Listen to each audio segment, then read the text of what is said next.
Springfield, Illinois, May 7, 2023. A desolate road in the middle of the night, the silvery moonlight casting a cold veil over the scene. At the intersection of Maple Street and Oak Avenue, a BMW 5 Series sat motionless, its front driver's side tire smashed as if it had been hit by a tremendous force. The airbag inside the car had deployed, stark white, but the driver's seat was empty. About 50 feet away, a body lay on the roadside, shirtless, face covered in blood, eyes wide open, staring into nothingness. That man was James Carter, 46 years old, a person beloved by this entire town. But that night he was dead. A trail of oil stretched from the scene, leading to a house not far away. In the garage of that house, a white Ford F-250, oil dripping onto the ground, its front grille cracked like a silent confession. The owner of the truck was Mike Thompson, the ex-husband of the woman James was dating. Was this an accident? Or a premeditated murder? James Carter wasn't an ordinary man. Tall, with a radiant smile and warm eyes, he always made others feel at ease in his presence. He worked at a nursing home in Springfield, where he spent hours talking to the elderly, listening to their stories with a rare kind of patience. James was the most empathetic person I've ever met. A colleague of his, Lisa Brown, shared, her voice trembling. He always knew how to make people laugh, even on their worst days. James was also a devoted father. Though divorced, he spent every free moment with his son, taking him to baseball games or fixing bikes together. He was everyone's best friend, Chris Parker, a close friend of James, said. He loved people and people loved him. But James had his own struggles. After his divorce, he went through lonely days, often sitting alone in his small apartment with a cold cup of coffee, staring out the window, wondering if he'd ever find happiness again. He never shared those sorrows with anyone, but his friends noticed that his eyes sometimes looked empty, as if he were searching for something to fill the void in his heart. Then he met Sarah Johnson and everything changed. Sarah Johnson, 39, was an elementary school teacher with blonde hair and a gentle voice. She had just come out of a turbulent marriage with Mike Thompson, a local auto shop owner. Mike used to be a good father, but the stress of work changed him. He started drinking more, becoming unpredictable, often yelling and berating Sarah over the smallest things. The house was never clean enough, there was never enough food, Sarah recalled, her voice shaky. He made me feel completely worthless. She never told anyone about the times Mike hid cameras in their home, in the bedroom, even in their 3 kids' rooms. One day she found a pillow in the closet with a small hole in it, and inside was a hidden camera. I felt like I had no privacy left, she said, her eyes red. That was the final straw. In the spring of 2022, Sarah left Mike, taking her 3 children and hoping for a new life. On the night of December 23, 2022, at a small bar in Springfield, Sarah was trying to find some joy on her birthday. She wore an ugly Christmas sweater, sitting with a few close friends, forcing herself to laugh and forget the tough months she'd been through. Then James walked in. He sat down next to her and struck up a conversation. He asked me about my sweater, Sarah remembered, a faint smile crossing her lips. He said I looked really cute, and we started talking. We talked all night. Sarah's friends immediately noticed the connection between them. It was like they'd known each other forever, one of Sarah's friends shared. James had a way of making people feel special, and Sarah, she needed that. The next 6 months were the happiest of Sarah's life. She and James often went on weekend getaways, escaping the town to enjoy private moments. They visited small lakeside towns, sat on the grass, watched the sunset, and talked about the future. We talked about growing old together, sitting in rocking chairs at 80, Sarah said, her voice full of regret. I never thought it would end like this. But that happiness didn't last. Mike Thompson, Sarah's ex-husband, couldn't accept that she was moving on without him. Mike Thompson, 41, was a tall man with short black hair and sharp, cold eyes. He used to be a dedicated father, but after Sarah left, he became obsessed with the idea that she was betraying him. He texted her constantly, asking where she was, what she was doing, who she was with. He texted me saying I was hurting him, Sarah said, her voice fading. I felt guilty, but I just wanted to live my life. Mike didn't know that Sarah and James had tried to keep their relationship a secret, not wanting to hurt him further. But in a small town like Springfield, secrets never stay hidden for long. On the night of May 6, 2023, Sarah and James were having dinner at a lakeside restaurant called Lakeside Diner. The lights in the diner were dim, Soft music played in the background, and the two were laughing, their hands intertwined. But the mood was shattered when Sarah's phone lit up. It was Mike calling on FaceTime. "Where are you? Who are you with?" Mike asked, his voice full of suspicion. Sarah tried to stay calm, but she could sense the tension in his tone. She didn't answer, but Mike seemed to figure it out. "I think he realized where I was from the background," Sarah recounted. "Or maybe I let it slip, I don't remember. But I knew he'd figured it out." Meanwhile, Mike was at a bar called Blue Moon Bar not far away. Security footage captured him at 10:40 p.m., standing at the bar, holding a beer, talking to a few acquaintances. But his eyes were uneasy. He kept glancing at his phone, texting Sarah, calling her, but she didn't pick up. He looked drunk, a witness at the bar later recalled.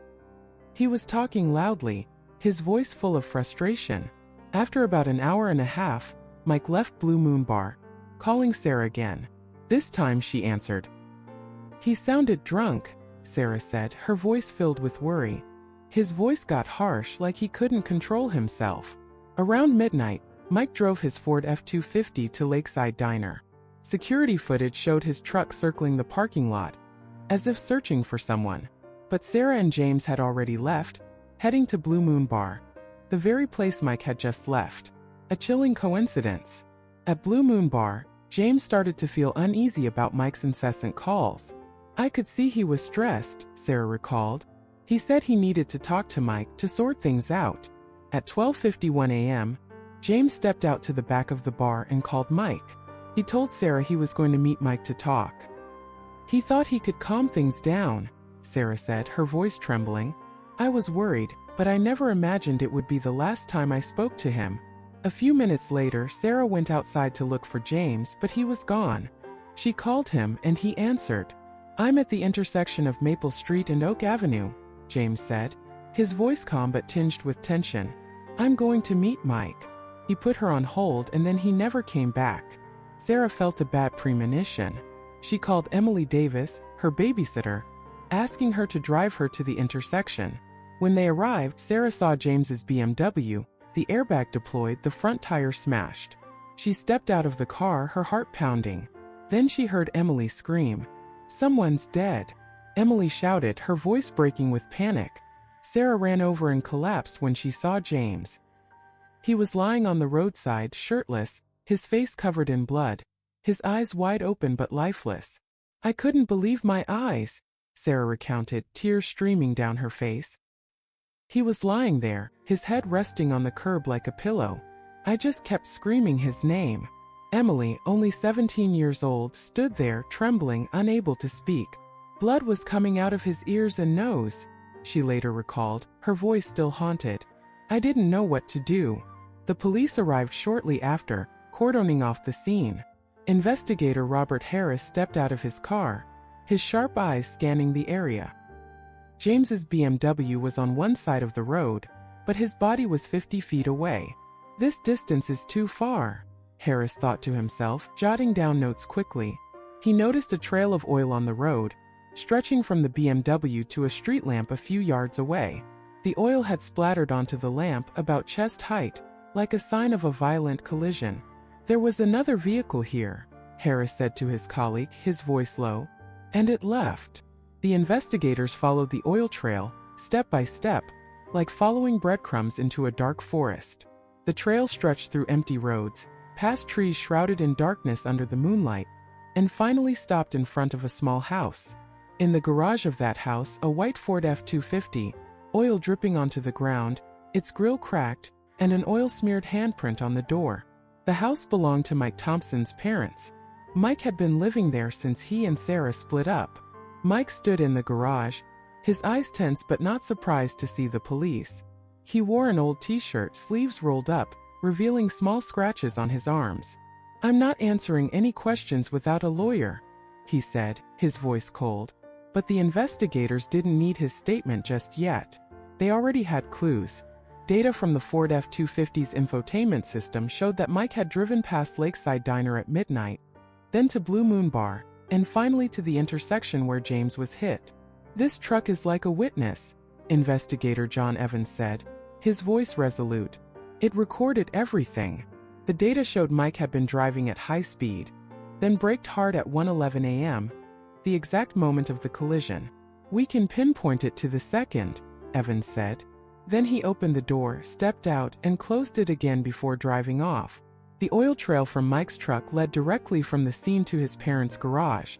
A street lamp near the intersection had oil splattered on it, and tire marks showed Mike had turned around there. "He didn't stop to help," Harris said, his voice heavy. "He left James lying there." The police arrested Mike on the morning of May 7th, just hours after the incident. But they knew proving he intentionally killed James wouldn't be easy. Mike claimed it was an accident. "I didn't see him," he said during his first interrogation, his voice eerily calm. "I drove there to talk. He was standing in the middle of the road in the dark. I tried to swerve, but it was too late." He admitted he didn't call 911. "I panicked," he said, eyes on the table. "I drove home and told my parents. But no one in the Thompson family called the police." That made the investigators wonder, what was Mike hiding? Meanwhile, Sarah couldn't escape her grief. She sat in her small apartment, clutching a shirt James had left behind the last time they saw each other. The shirt still carried his cologne, and every time she smelled it, she broke down in tears. "I feel like I put him in danger," she said, her voice choked.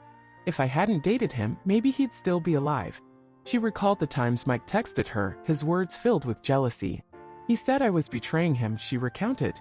"Even though we were done, he still thought I belonged to him." The police dug deeper into Sarah and Mike's relationship. They discovered that Mike had been following Sarah and James all night. Data from his phone showed he had called and texted Sarah dozens of times from 8:54 p.m. until midnight. One of his messages read, "Why do you hate me? I don't understand." Sarah didn't respond, but Mike didn't stop. He called on FaceTime, trying to figure out where she was. "I felt hunted," Sarah said, her voice trembling. "I knew he wouldn't let it go." Security footage from Blue Moon Bar showed Mike at 10:40 p.m., standing at the bar, beer in hand, eyes constantly on his phone. He left shortly after, driving to Lakeside Diner, where Sarah and James had eaten dinner. He didn't find them, but he didn't give up. He kept driving past Sarah's house, past the street where James lived, as if searching for them. He was obsessed with the idea that Sarah was with someone else, investigator David Miller said. He couldn't accept it. At the trial in September 2024, the prosecution presented a chilling case. They showed the jury a video from a neighbor's doorbell camera near the intersection, capturing Mike's Ford F-250 driving by at 1:11 a.m. Seconds later, a crash echoed, followed by an angry voice.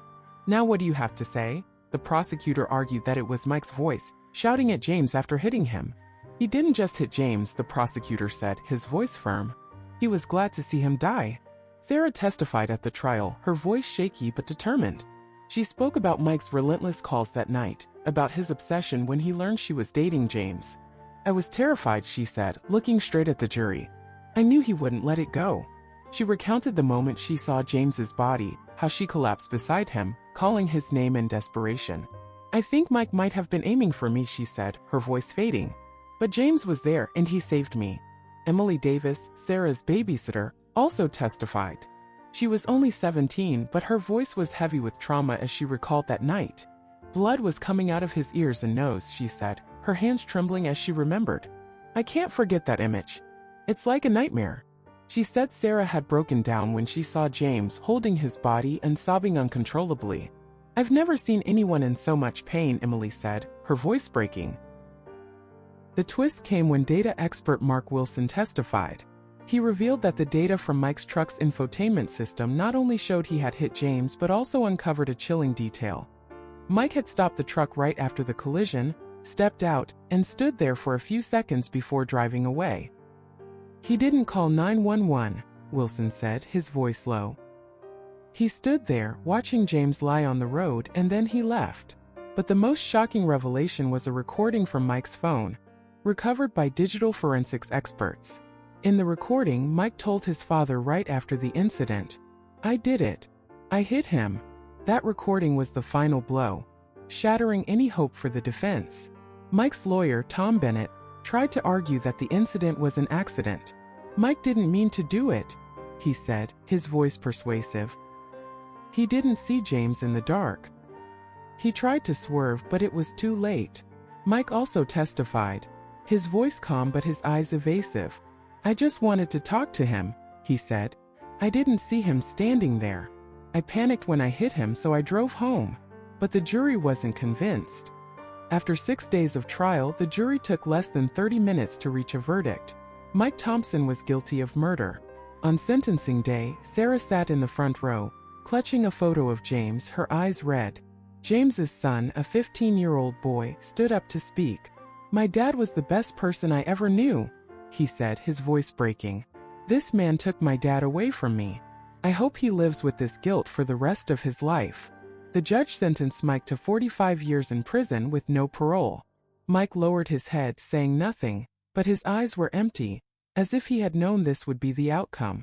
James's family couldn't forgive Mike, nor could they forgive his family. "None of them called 911, Chris Parker said, his voice bitter.